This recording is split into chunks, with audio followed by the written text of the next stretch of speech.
दयालु मछली। एक छोटी सी नदी में बहुत प्यारी मछली रहा करती थी। उसका नाम था नैना मछली। उसके साथ नदी में जितनी भी मछलियाँ थीं वो उसे रानी मछली नैना कहकर पुकारा करती थी, क्योंकि वो बहुत दयालु और मुसीबत में सबका साथ दिया करती थी। इसीलिए रानी मछली भगवान पर पूरा विश्वास रखती थी। एक बार नदी में अचानक बहुत तेज बाढ़ आ गई। पानी जोर जोर से उछलने लगा। सभी पानी के जीव परेशान हो गए। रानी मछली ने कहा, किसी को डरने की जरूरत नहीं, हम इस बाढ़ का मिलकर सामना करेंगे। डरो मत, कुछ नहीं होगा, भगवान पर भरोसा रखो, आओ मेरे साथ। रानी मछली की बात सुनकर सभी मछलियों को जोश आ गया और सभी एक साथ तैरने लगी। और तैरते तैरते वे सब जहाँ पानी का बहाव हल्का था वहाँ पहुँच गईं। तभी एक छोटी नन्ही मछली को बहुत तेज भूख लगी, तो उसने कहा, मुझे भूख लगी है, मुझे बहुत भूख लगी है, अब मैं और आगे नहीं बढ़ सकती, बहुत तेज भूख लगी है मुझे। छोटी मछली की बात सुनकर रानी मछली ने कहा, अरे अरे, रो क्यों रही हो, मैं तुम्हें खाना दूंगी, आओ चलो पहले हम खाना खाते हैं। रानी मछली इतनी दयालु थी कि खुद भूखी रहकर भी उसने दूसरी मछलियों को अपना खाना दे दिया। डरो मत, हम सब यहाँ पर सुरक्षित हैं, यहाँ पर बाढ़ नहीं आएगी क्योंकि यहाँ पर पानी का बहाव बहुत कम है। सभी मछलियाँ बहुत खुश हो गईं, पर कुछ दिनों बाद उस नदी का पानी सूखने लगा। मछलियाँ डर गईं, अब क्या होगा?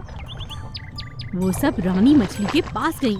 रानी मछली प्रभु के ध्यान में मग्न थी। रानी मछली, आंखें खोलो और जरा देखो, यहाँ पर तो पानी कम हो रहा है, जल्दी कुछ करना होगा। तभी रानी मछली बोली, तुम सब डरो मत, कुछ नहीं होगा, प्रभु पर भरोसा रखो, सब ठीक होगा, चलो मेरे साथ आओ।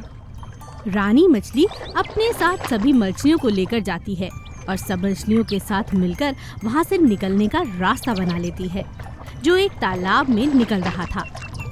सारी मछलियाँ मिलकर रास्ता बनाती हैं और एक एक करके वहाँ से निकलकर एक तालाब में पहुँच जाती हैं। सारी मछलियाँ बहुत खुश होती हैं और सब मिलकर रानी मछली का धन्यवाद करती हैं। शैतान चूहा और उसका खाना। गोपाल दास अपनी पत्नी चंद्रा के साथ ग्राउंड फ्लोर वाले मकान में रहा करता था। वे दोनों बहुत धार्मिक प्रवृत्ति के थे और रोज पूजा पाठ किया करते थे, लेकिन दोनों को मिठाई खाने का बहुत शौक था। उनकी रसोई हमेशा मिठाइयों से भरी रहती थी। गोपाल दास अपनी पत्नी चंद्रा के लिए तरह तरह की मिठाइयाँ लेकर आया करता था, लेकिन मोतीचूर के लड्डू उनके पसंदीदा थे। एक दिन चंद्रा ने गोपाल दास से कहा, अजी सुनते हो, मोतीचूर के लड्डू खत्म हो गए हैं, आज शाम को घर आते वक्त याद से ले आना। अरे इतनी जल्दी कैसे खत्म हो गए? चलो कोई बात नहीं, मैं ले आऊंगा। गोपाल दास ये नहीं जानते थे कि उनके घर में एक छोटे से बिल में 2 चूहे रहते थे और वो दोनों रात के अंधेरे में उनकी रसोई में आकर मोतीचूर के लड्डू खा जाया करते थे। अरे चलो चलो चलो दोस्त, अंधेरा हो गया, चलो चलो पार्टी करते हैं। हाँ हाँ चलो, आज ही मोतीचूर के लड्डू का नया डिब्बा आया है, चलो चलकर खाते हैं।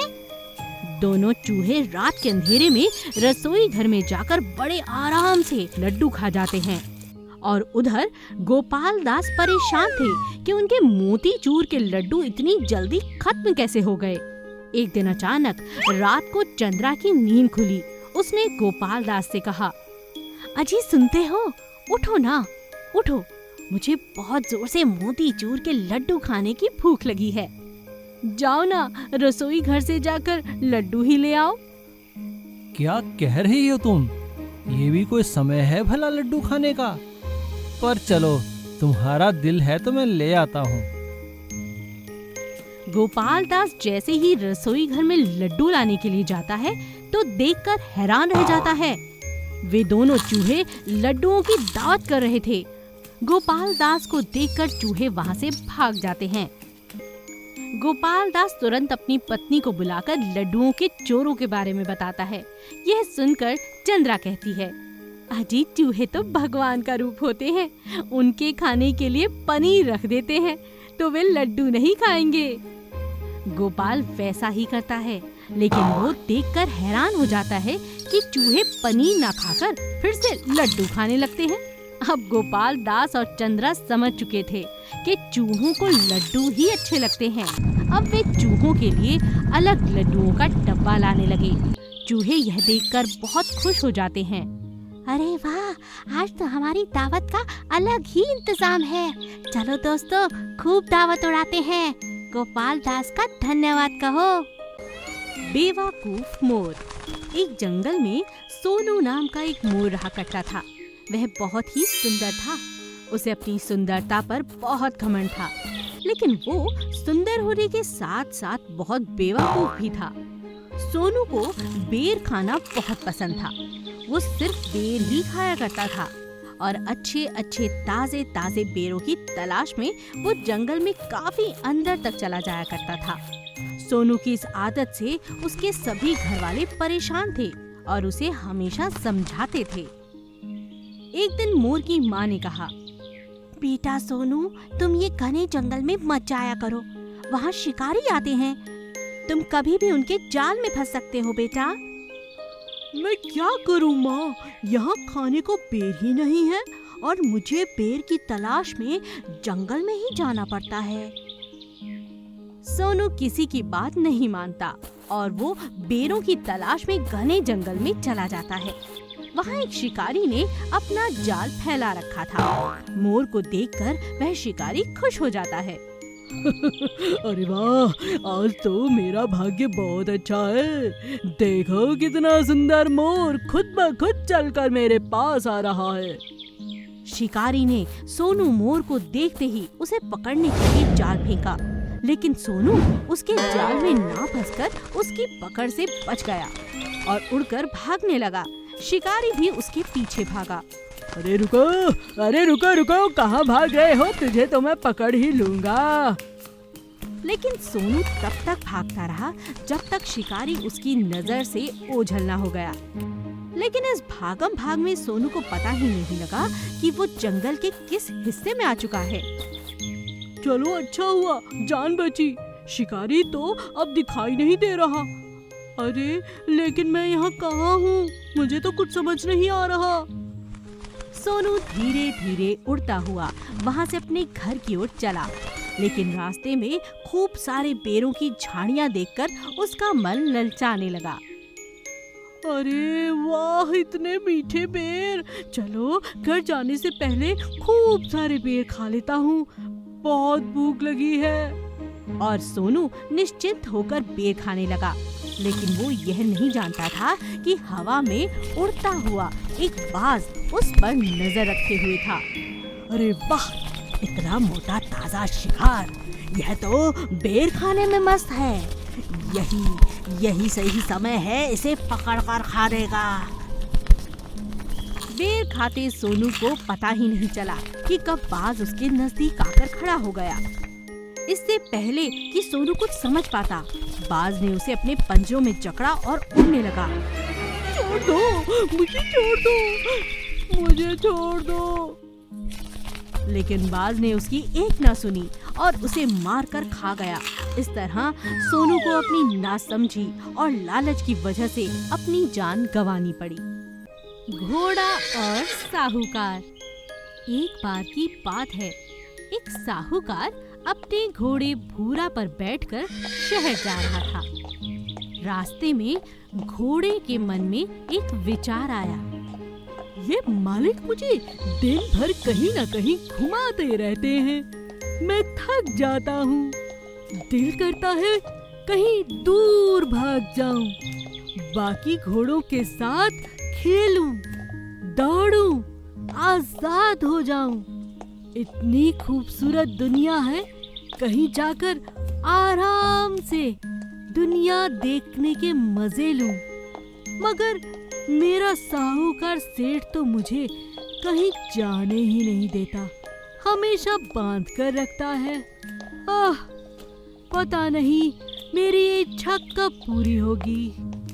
उधर मालिक को अपने घोड़े पर बहुत प्यार आता है और वो उसकी भूख की चिंता करने लगता है। अरे अरे, बहुत देर चल लिया, थक गया होगा, है ना भूरा? वो रास्ते में घोड़े को हरी हरी घास खाने के लिए खुला छोड़ देता है। देख देख, कितनी बढ़िया हरी हरी घास है, तुझे भूख लगी होगी, जाकर खा ले। अब घोड़ा ये मौका पाकर वहाँ से भागने की सोचने लगता है। क्यों ना यहाँ से भाग जाऊं, ये मौका बहुत अच्छा है। मगर कैसे? यहाँ से भागना बहुत मुश्किल है।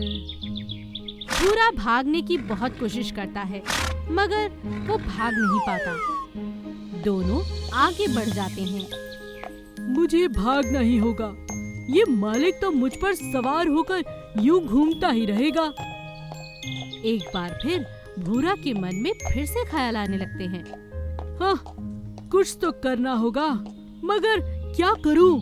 आगे जाते ही घोड़े को एक रास्ता दिखाई देता है और वो सोचता है, यहाँ से भाग जाता हूँ। आगे चलकर घोड़ा डगमगाने का नाटक करने लगता है और मालिक उस पर से उतर जाता है। अरे अरे, क्या हुआ? यूं डगमगा क्यों रहा है? आराम से चल, अब बारी है भागने की। जैसे ही भूरा भागता है, मालिक उसके पीछे भागने लगता है। अरे भूरा, भूरा, आगे खाई है, क्या कर रहा है रे तू? अचानक तुझे हुआ क्या है? भूरा नहीं सुनता, उसका मालिक उसे बहुत रोकने की कोशिश करता है। अरे भूरा, रुक जा, मेरी बात सुन। भूरा आगे खाई में गिरने ही वाला था कि अचानक मालिक भागकर उसकी पूंछ खींचता है और उसकी जान बचा लेता है। तभी भूरे को अपनी गलती का एहसास हुआ। ओहो, मैं अपने मालिक के लिए कितना गलत सोचता हूँ। ये तो मुझे बहुत प्यार करता है। मुझे अब दोबारा ऐसी गलती नहीं करनी चाहिए।